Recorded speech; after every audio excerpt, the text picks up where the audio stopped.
To lie, to sleep, perchance to dream. Dream a little dream of me. Salutations, Snowdrift County. This is your community news.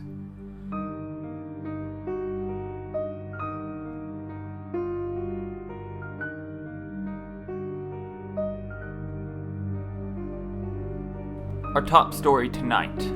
Many citizens awoke today to find their loved ones missing. Their front doors were left wide open, with faint footprints in the snow leading towards the outskirts of their origins' respective towns. This appears to be happening mostly in Winston, Bromdale, and right here in Wardenclyffe. The sheriff's tower was overloaded with incoming calls from people worried about their loved ones, to the point where the receiving coil was burnt out, and now the tower stands darkly over the city of Bromdale. There have been a string of disappearances reported all over the county in the past several weeks, but this is the largest missing persons report made by far. Not to mention, all other disappearances were witnessed, with those who have been missing for days last seen wandering towards the southern peaks. While the sheriff's tower is without power, feel free to leave a post of the name and a recent picture of your loved one on our Sauna page. And while I wait for your responses, citizens, I have an update on the miscreant history buff currently under investigation. The interrogations of Annie Germain continues. Deputy Sheriff Marshall, who is leading the investigation, has spent the past few weeks attempting to find out if she has taken forbidden knowledge from the Bromdale Public Library. The county senate is getting impatient, waiting to hear of an official arrest. They want to rush the court date so they can just get to the punishment, but the deputy insists on making sure that he has all the evidence he needs to make a fair conviction. We are currently trying to figure out if she took anything from the records, be it memories or physical files, Deputy Sheriff Marshall reported. She still continues to say she does not know anything about the break-in though.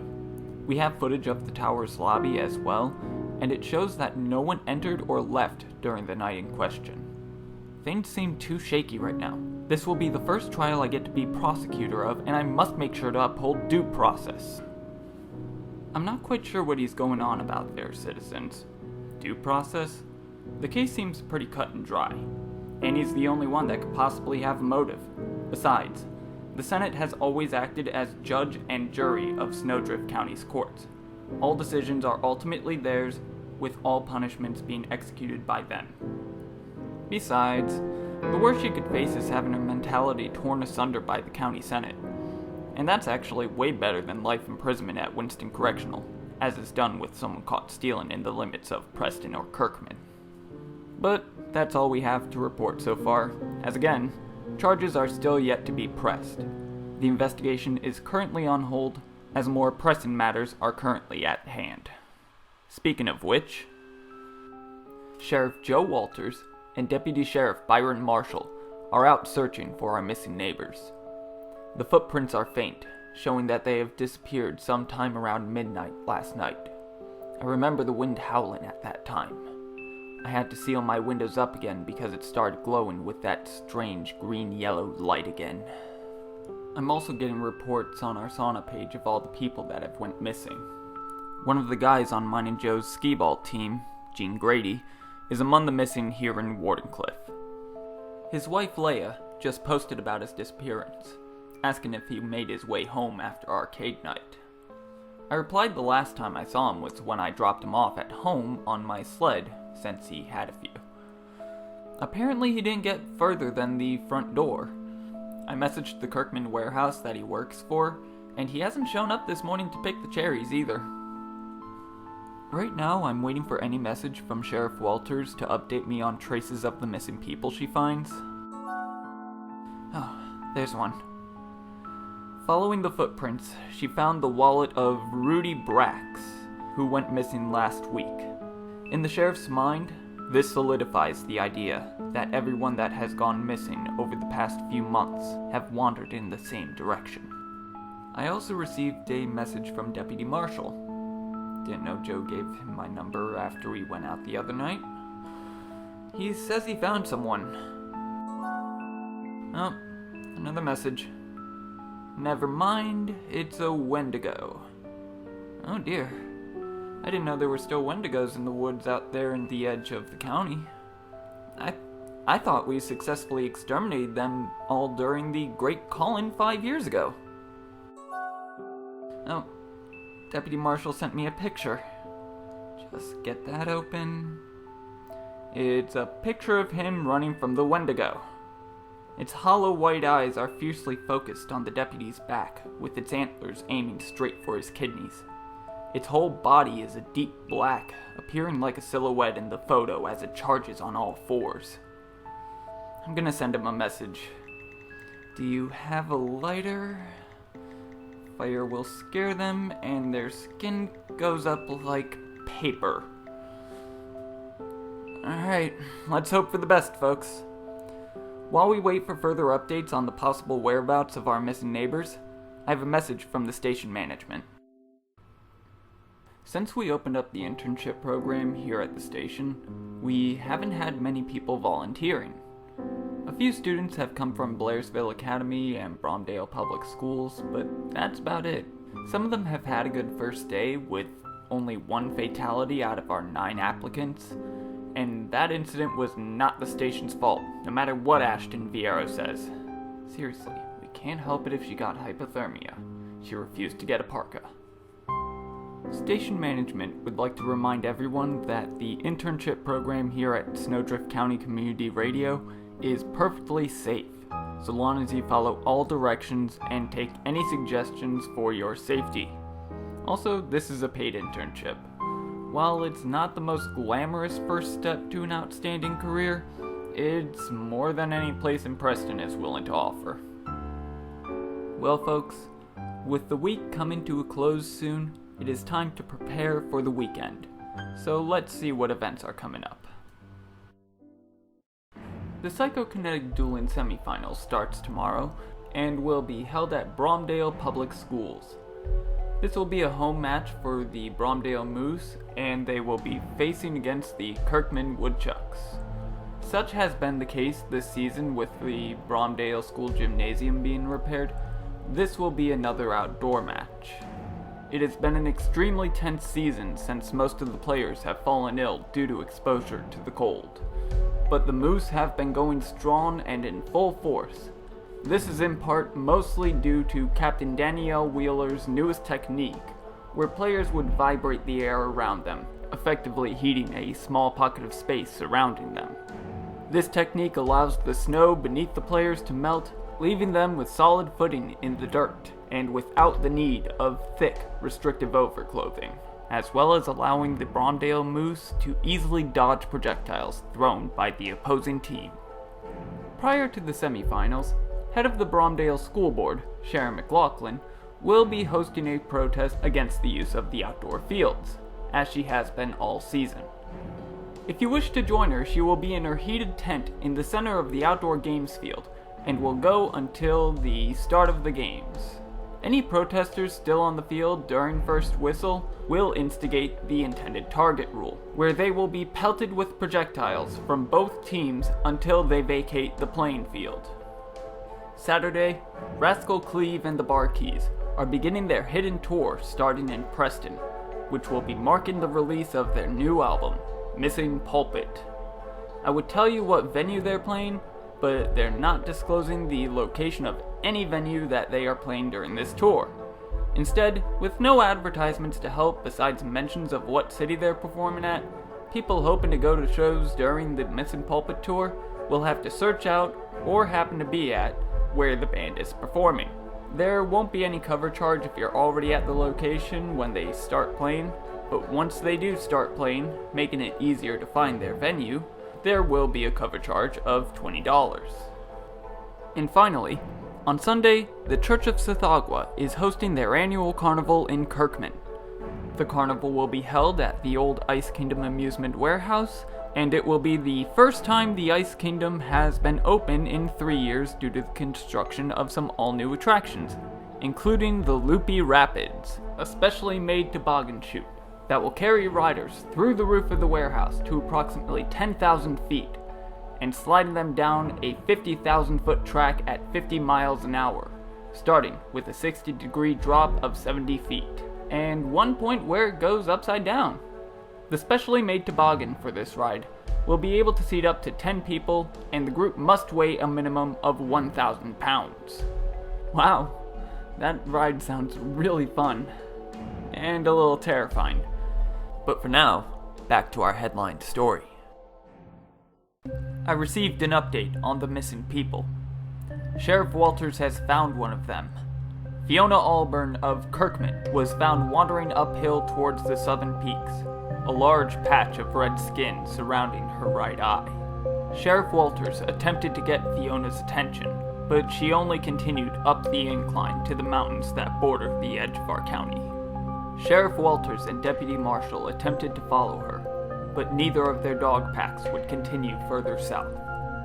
Choosing to hear the wisdom of her pack and their connection to Sathagwa, the sheriff decided to turn back north. However, Deputy Marshall refused to listen to Sathagwa's wisdom through his own pack. He got off his sled, letting his dogs run back to Bromdale, and continued south on foot, once again throwing himself into the path of danger for the sake of his work. Oh dear, that's Jo calling me. She tends to get a little miffed when Byron does stuff like this. While I take this quick word from our sheriff, let's take a look at the traffic.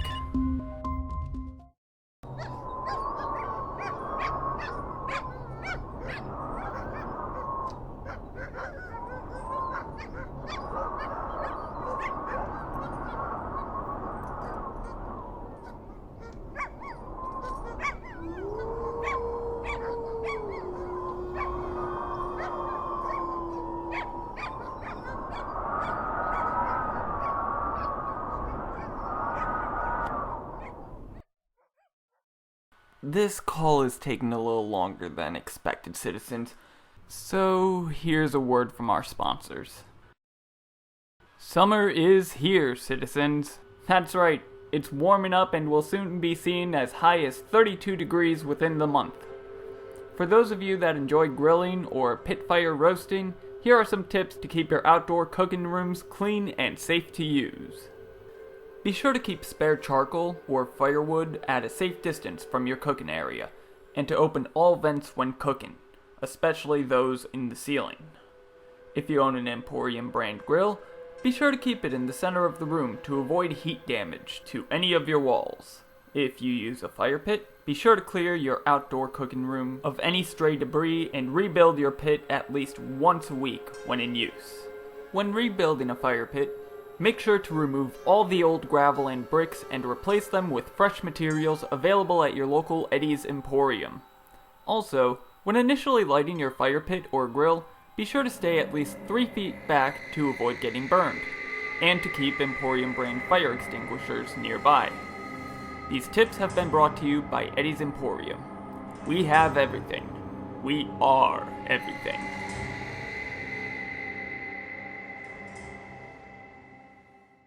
And we're back. Sheriff Walters managed to get the power going at her tower in Bromdale. She had to climb 20 stories of stairs in order to reach the roof and replace the coil. Once the power was back on, she inspected the tower's holding apartments, making sure that everyone was there and accounted for. When she reached room 804, where the Germain family is housed, she found Annie missing. As the power was out until the coil was replaced, there is no footage to show if anyone left or entered the tower through the lobby. Her parents were contacted at their workplace, the Bromdale grocer, and were asked about the possible whereabouts of their now fugitive daughter. "We have no idea where she could be," her father, Edward, said in his statement over the phone. "We were only given permission to go to and from this store. We haven't really needed to go anywhere else either." With no possible clues to her whereabouts, Sheriff Walters has issued a warrant for the detention of Annie Germain. All citizens of Snowdrift County are encouraged to return her to the sheriff's tower alive, so that she may finally be charged with something and brought to trial, as the sheriff deputy has been putting this off for the past several weeks. Speaking of Deputy Sheriff Marshall, during the call from the sheriff, he has returned to Bromdale, Staggering back from the cold, his porcelain white skin now spotted with various sized patches of red. He initially began speaking gibberish, panicking from what he witnessed beyond the southern peaks. Once calmed and given some coffee to warm up, he was able to recount what he saw. He followed Fiona over the mountain range. As he went further and further south, the glowing wind began surrounding him. In spite of the danger, he continued, trying his best to avoid contact with it. Once Fiona went over the peaks, the deputy sheriff stopped at the mountaintop and found what has caused so much fear to rise in him. A large dome of ice, perfectly spherical, covering a portion of the valley just beyond the edge of our county. The interior of the dome, unseen through the bright light emitting from inside. The wind of light seems to be blowing from the air surrounding it. The missing citizens surrounded the dome, working at melting their way inside from the wall facing furthest north. In the warm breeze, the sheriff deputy claimed he could hear a welcoming voice, seductive and calm. But instead of heeding to its calling, he ran back north, returning to the limits of our cities, where he found his sled and made his way back to Bromdale. So now we know where our missing neighbors are, and the source of those strange, skin-darkening winds. Deputy Marshall is currently being taken to Meredith Broxton Memorial Hospital for treatment. An envelope was just slipped under my door from the county senate. A statement about this recent news. It is now imperative that all citizens of Snowdrift County must currently avoid traveling the southern peaks. We don't know what it is that spawned there, but we do know it's blasphemous. Those who have already approached the thing are to be considered lost until such a time that we may determine what is happening. Well, citizens, today has given us quite a lot to take in, quite a lot to think about. I think we need some time to think everything over.